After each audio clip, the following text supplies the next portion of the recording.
Hey guys, welcome back to my channel. तो हम अपना जो है सीरीज़ शुरू कर रहे हैं, जिसमें हमने हमारे 2 चैप्टर ख़त्म कर चुके हैं already, which is one is the living world and the second is the plant kingdom.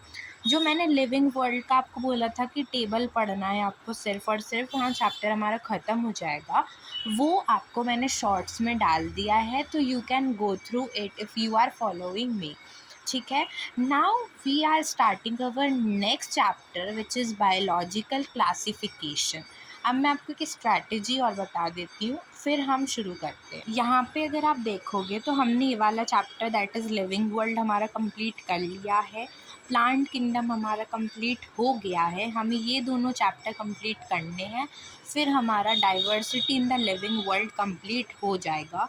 Then हम मूव करेंगे इस वाले पार्ट पे, सेल स्ट्रक्चर एंड फंक्शन पे। हालांकि cell cycle and cell division मैंने ख़त्म कर दिया था, cell the unit of life आधा बचा है, तो उसको मैं आपको कंप्लीट करा दूँगी ऐसे, जैसे जहाँ तक मुझे याद है मैंने करा दिया है। फिर हम बायोमोलिक्यूल्स करेंगे, यहाँ से मैं मॉर्फोलॉजी पढ़ाऊँगी एंड स्ट्रक्चरल ऑर्गेनाइजेशन पढ़ाऊँगी आपको।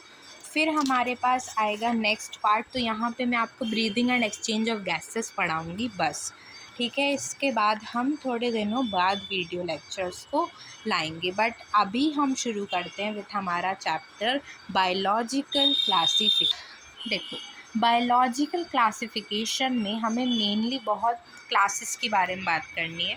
अगर मैंने आपको प्लांट किंगडम में भी जैसे बताया था कि हमारे पास 5 किंगडम ऑफ क्लासिफिकेशन था, कौन कौन सा जल्दी बताओ, क्या था हमारे पास 5 kingdom of classification? Monera, protista, fungi, animalia, Plantae. Animalia आप पढ़ लोगे एनिमल किंगडम, ठीक है।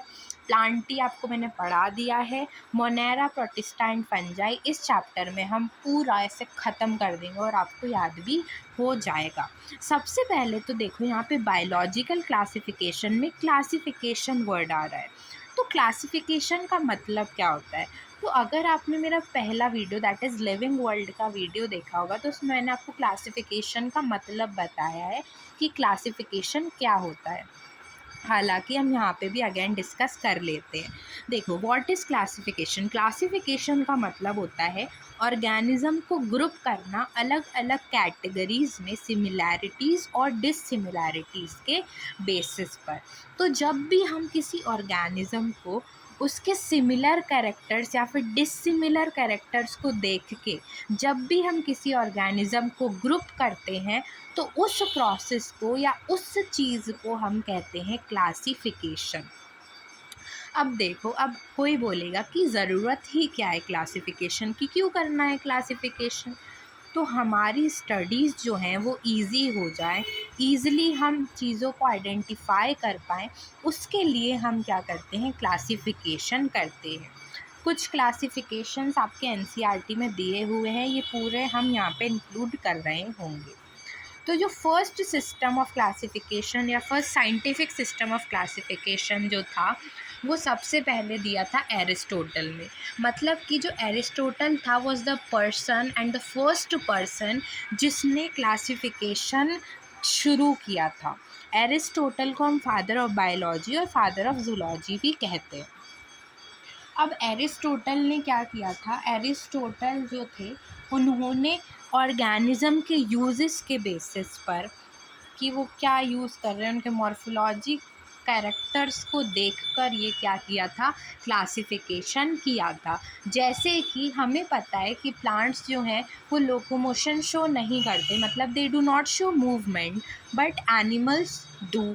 तो यहाँ पे एरिस्टोटल में प्लांट्स और एनिमल्स को on the basis of locomotion दो पार्ट्स में, दो कैटेगरीज में डिवाइड कर दिया था।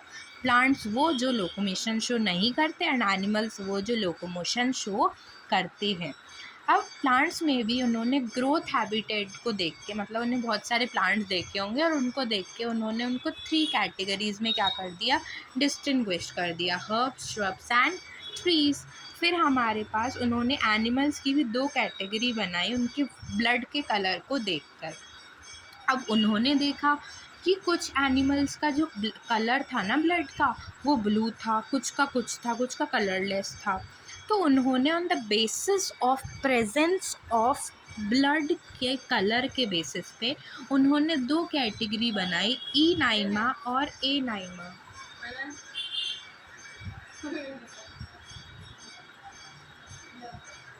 ई नाइमा एंड ए नाइमा। ई नाइमा मतलब जिसका ब्लड कलर जो है वो रेड है, एंड ए नाइमा जिसका ब्लड कलर रेड नहीं होता है। ठीक है। Second kingdom system of classification आया, मतलब देखो जो क्लासिफिकेशंस थे ना वो जैसे जैसे जैसे जैसे टाइम बढ़ता गया क्लासिफिकेशंस होते गए, क्योंकि हमें पता है देखो जैसे जैसे हर दिन कोई ना कोई पैदा हो रहा है, कोई ना कोई नई चीज़ हमारे पास रोज़मर्रा की ज़िंदगी में हमें देखने को मिलती है। तो क्लासिफिकेशन भी एक ऐसा प्रोसेस है जो हर बार बार बार बार किया जाने लगा है। तो क्या हो रहा है कि पहले अरिस्टोटल ने दिया, फिर बाद में और क्लासिफिकेशन किया, तो फिर हमारे कैरलस लीनियस ने दिया। कैरलस लीनियस को फादर ऑफ टेक्सोनॉमी या फादर ऑफ प्लांट टेक्सोनॉमी के नाम से भी हम जानते हैं। ठीक है। इन्होंने क्या किया था, इन्होंने दो किंगडम्स में प्लांट्स को और एनिमल्स को बांट दिया था। इनका बेसिस क्या था डिवीज़न का, तो इनका जो बेसिस था क्लासिफिकेशन का वो था हमारे पास C2, अपने पास C2 ऑल राम ट्रिक है, हमारी मैम ने बताई है। C2 ऑल राम, C2 का मतलब होता है cell wall, contractile vacuole, and यहाँ पे ऑल में L का मतलब हो जाएगा लोकोमोशन, इसका मतलब हो जाएगा response to stimuli, and M का मतलब हो जाएगा मोड ऑफ न्यूट्रिशन। इनके बेसिस पर उन्होंने दो किंगडम में क्लासीफाई कर दिया था, प्लांटी एंड एनिमेलिया। फिर हमारे पास आएंगे थर्ड किंगडम ऑफ क्लासिफिकेशन, फिर फोर्थ किंगडम ऑफ क्लासिफिकेशन, फिर फिफ्थ किंगडम ऑफ क्लासिफिकेशन, ऐसे करते करते हमारे पास आते जाएंगे। कुछ ड्रॉबैक्स भी रहे सेकंड किंगडम ऑफ क्लासिफिकेशन के। देखो सबसे पहले तो ड्रॉबैक्स क्या रहे, ड्रॉबैक्स ये रहे कि जो हमारे पास जो कैरलस लीनियस थे उन्होंने यूनिसेलुलर एंड मल्टीसेलुलर में डिस्टिंग्विश नहीं किया, प्रोकैरियोटिक और यूकैरियोटिक में डिस्टिंग्विश नहीं किया, ऑटोट्रॉपिक एंड हेटेरोट्रॉपिक में डिस्टिंग्विश नहीं किया। मतलब कि यहाँ पे उन्होंने क्या किया था, हमारे पास जैसे कि फोटोसिंथेटिक जो एल्गी थी है ना, उसको वहाँ उनने क्या कर दिया था, नॉन फोटोसिंथेटिक फंजाई के साथ रख दिया था। तो ऐसे ऐसी चीज़ें उनने करी थी। फिर ऐसे बहुत सारे ऑर्गेनिज़म्स थे जो किसी कैटेगरी में फॉल ही नहीं करे, मतलब यूग्लिना को उन्होंने ना तो प्लांटी में रखा ना ही एनिमेलिया में रखा। फिर जैसे unicellular algae chlorella and Chlamydomonas को मल्टी सेलुलर एल्गी वॉल्वॉक्स और स्पायरोगाइरा के साथ रख दिया। तो ये सब क्या थे, उनके ड्रॉबैक्स थे। फिर आता है हमारे पास थर्ड किंगडम ऑफ क्लासिफिकेशन जो कि अर्नेस्ट हैकल ने दिया था।